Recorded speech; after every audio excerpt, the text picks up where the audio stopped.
শুক্রবার দিনভর বন্ধ থাকার পর সীমিত আকারে চালু হয়েছে লন্ডনে হিথ্রো বিমানবন্দর। আজই পুরোদমে উড়োজাহাজ ওঠানামার আশা করছে কর্তৃপক্ষ।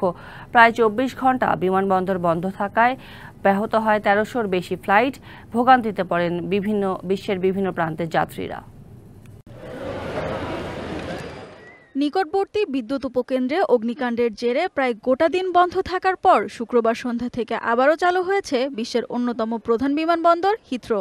যুক্তরাজ্যের লন্ডনে অবস্থিত এই বিমানবন্দরটি বিশ্বের ৫ম ব্যস্ততম বিমানবন্দর।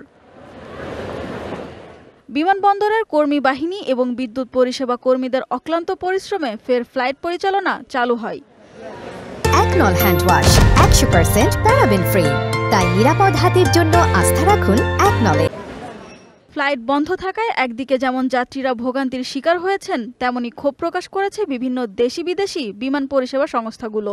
হিথ্রোর মতো গুরুত্বপূর্ণ বিমানবন্দর কিভাবে ঘন্টার পর ঘন্টা বিকল থাকতে পারে তা নিয়ে উঠেছে প্রশ্ন। বিমানবন্দর বন্ধ ঘোষণার ঘটনা এবারই প্রথম। এই ঘটনা যাত্রীদের সাথে আমাদের সম্পর্কের উপর গভীর প্রভাব ফেলবে।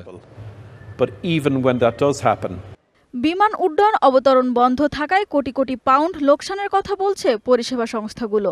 লোকসান পুষিয়ে নিতে কর্তৃপক্ষের কাছে ক্ষতিপূরণ চেয়ে মামলার ব্যাপারটিও রয়েছে বিবেচনায়।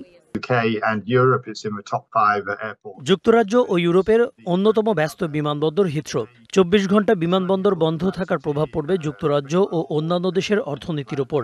বিমানবন্দরটি পুনরায় চালু হওয়ার পরেও যাত্রীদের প্রতিক্রিয়া কি হবে তা অনিশ্চিত।